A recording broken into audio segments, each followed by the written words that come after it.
Have you ever wanted to build a really gorgeous, immersive, realistic timber frame in Valheim? Well, I've got the video for you. Here's a whole bunch of tips and tricks you should know to make your timber frames look amazing. Hello everybody and welcome back to another Valheim build guide video. I hope you're good and great and fantastic. Today we're going to be covering timber framing, and what I mean by timber framing is I'm talking about techniques to timber frame your building to make it seem more immersive, more realistic, and have a really nice rustic feel. So obviously we are predominantly going to be making use of core wood today. Now, I also know that you guys love to know how many resources are about to go into something you're going to build. And so I've made sure to track all of that information as well in a square meterage format. So let's get started with the floors. Now, there are three main different floor types you can do outside of the regular floors. So obviously anybody can just lay down your regular old wood floors and call it a day. So we're not really talking about that right now. We're talking about core wood timber frame log flooring, and I've got three different options for you here. We have the tight grouping, where you don't really have any gaps. It's nice and smooth, and it looks great. However, it is quite expensive. As you can see here, it's going to cost you 1.875 core wood per square meter. So in this situation here, where we have 4 meters by 8 meters in this floor right here, it ends up costing 60 core wood. 60 core wood to do this section of floor right here. Now, the way that you do it is very, very simple. We're going to go ahead and just place a door, a wooden door, regular wooden door right there. And then we're going to just stack them over and over and over and over repeatedly the whole way down the line. And once you've done that,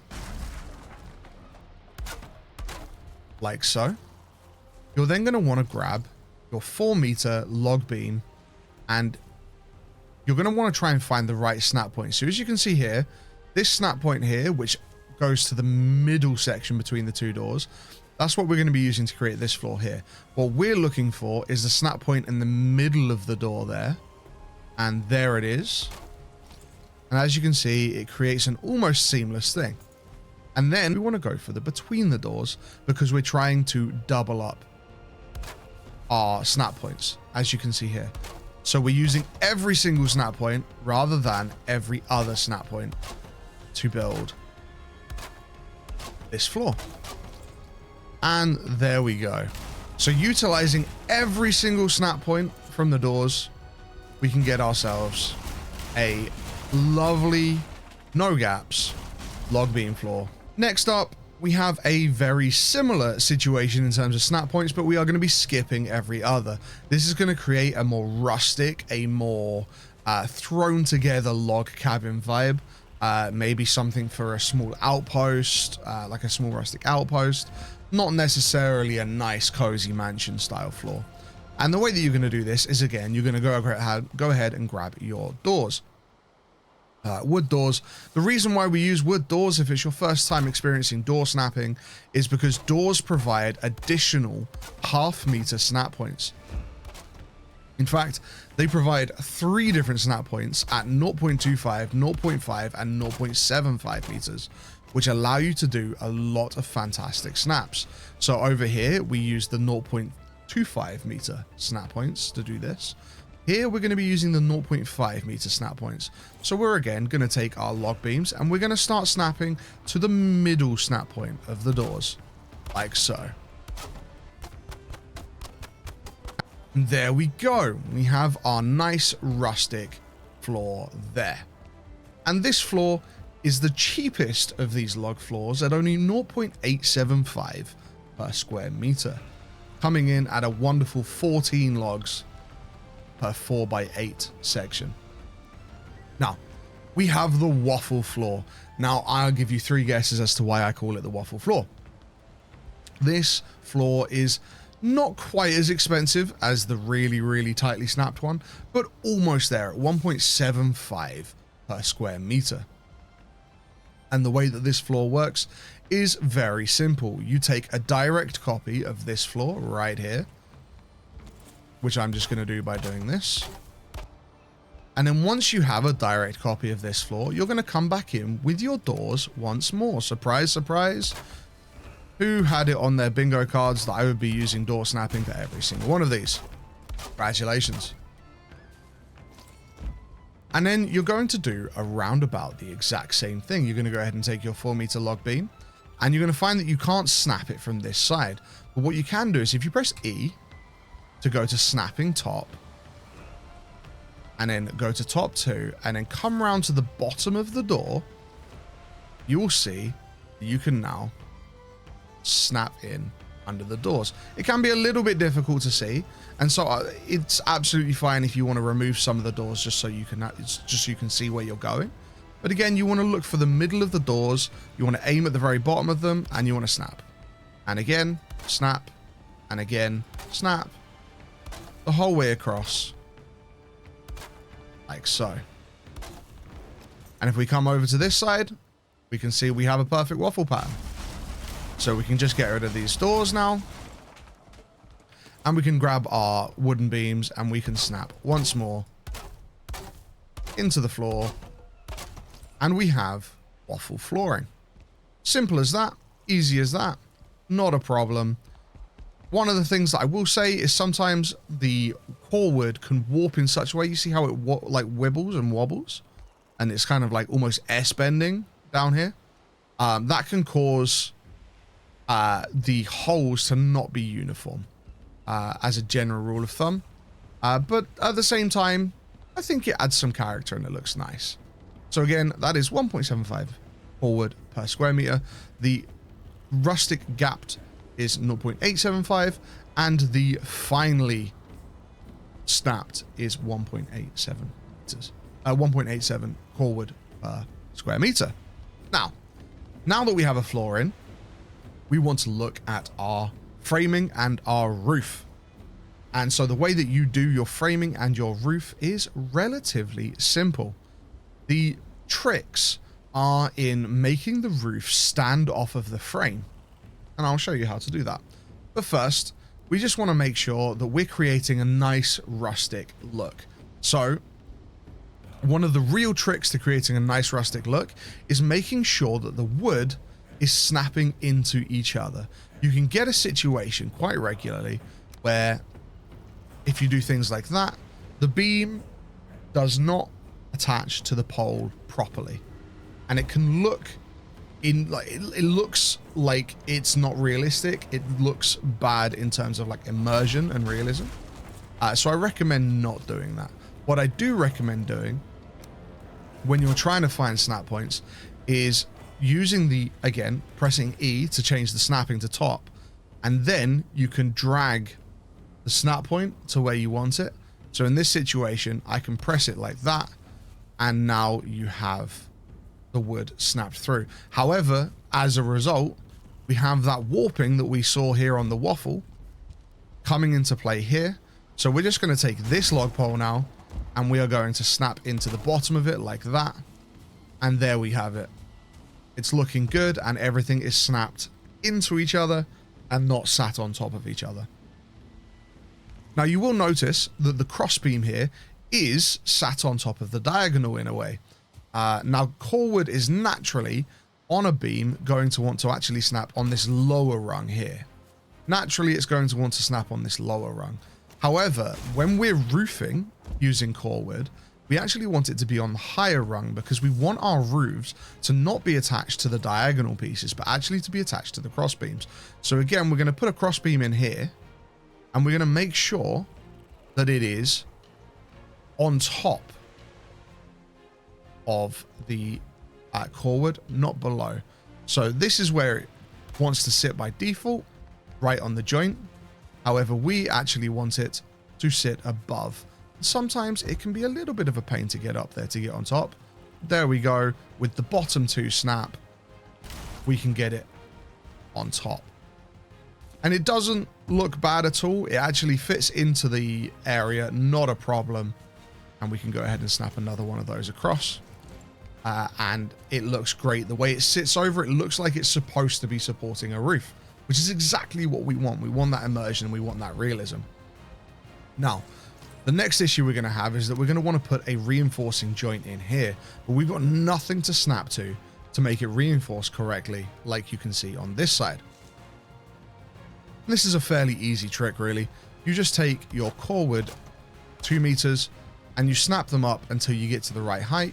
In this case, we're going up 4, and then we're going to take our 45 degree and we're going to snap it in over the top. And now you can see that 45 is snapped into the wood there, and you've got a fantastic looking angled support. And we'll do the same on the other side, but the nice thing you can do once you've got one in is you can just run a beam across, like so. Snap in your support and get rid of the beam. And then, of course, we just want to take our cross beam from there as well. So now we have 4 cross beams. We need 1 more cross beam, and that's going to be at the top. Now, getting up there is going to require scaffolding. Luckily, I built some earlier. So you can just get up your scaffolding to get up on top of your roof and then get up onto your beamwork. And again, you can see that the beam is going to want to run lower. We again want to go for the higher place. And the reason for that is because of how it ends up making the roof look when it's supported. So you can take your 45 degree ridge here, and it can be any 45 degree ridge. It doesn't have to be tar wood. I'm just choosing for it to be the tar wood, the shingle. And then you're going to want to use, once you've snapped it onto the end piece there, you want to use snapping edge 2 to just go ahead and get that on where we want it. We can now get rid of that side. And as you can see, the roof is perfectly sat on those core wood beams, almost as if it was absolutely designed to be so, even though it wasn't. And then we're just going to go ahead and bring this pressed over like so. And there you have the roof resting on top of the beams and not snapping in them. So we're just going to go ahead and we're going to take our 45 degree shingle roofs and we're going to place them over the top like so. And then we're going to switch to our 26 degrees. And now we're going to want to make sure that we're snapping to the roof here, not to the beam. As you can see here, snapping to the roof, not the beam, so that we hide all of the ugly bits like so.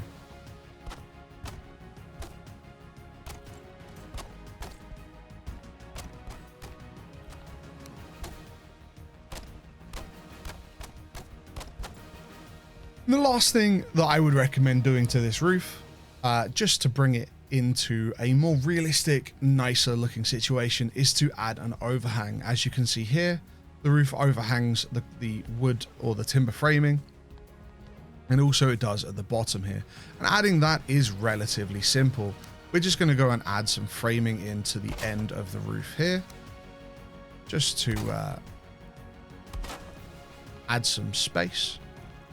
We're going to use a wood roof cross and we're going to tell it snap to center like so. And we're going to go ahead and add another 26 degree angled, and we'll get it to snap like so. Bottom snap is always useful in this regard. And then we're going to go ahead and take our 26 degree roof and once again snap it to the wood so that it overhangs just by a small section, not by a full roof's length. Sorted. Then we're going to get rid of these angles because we also want to extend that way. And to do that, we're going to want to snap a little 1 meter wood beam on the end, like so. We're then going to want to take a 2 meter beam and we're going to want to snap it under. Then we're going to want to take that. We're going to want to take another 1 meter. We're going to want to snap it like so. And then we're going to take our 45 degree roof ridge. We're going to go to edge 2 snap again, or in this case, edge 1 actually. And we're going to attach it onto the end. Sorted. And then it's almost like building a regular roof from there. You just go ahead and snap everything on as if it always existed. Like so.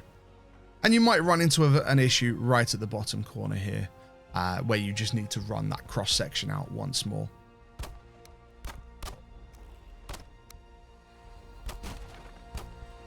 And there you have a roof sat on top of core wood that looks immersive and nice. And of course, when it comes to timber framing, you can always just add in extra supports as and where you want them. You want to add in a second floor, that's not a problem. You can just go ahead and throw in some extra supports like so, and then you can throw in a floor on top of it, whether you want it to be a normal floor like this, or whether you want it to be one of our pre-discussed forward floors.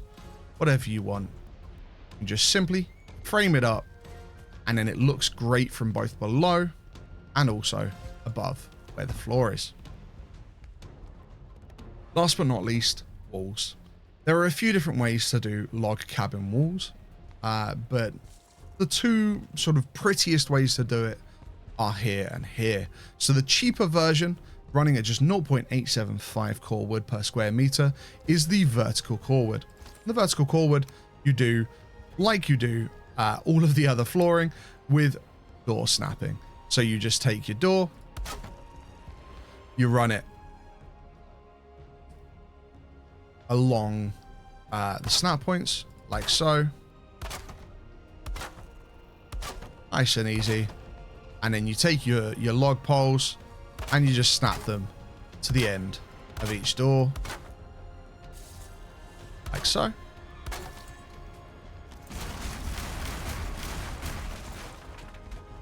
And you have your vertical core wood walls. And then the even easier version, only just one core wood per square meter, is you just take your core wood pole, and they actually have snap points to stack on top of each other. So you just stack them, you snack them, or you stack them, or you both on top of each other like so, and then go ahead and slap your joining posts in like so. That has been my timber framing how-to. Now, there is a ton of information that I wasn't able to fit into this video. We're already going crazy long for a guide video. So if you do have more questions, please do come check me out on Twitch. This timber framed building is my current project on my stream. So if you want to come and watch me timber frame away and build away and talk to me about building techniques and timber framing, then please feel free to hop into my channel.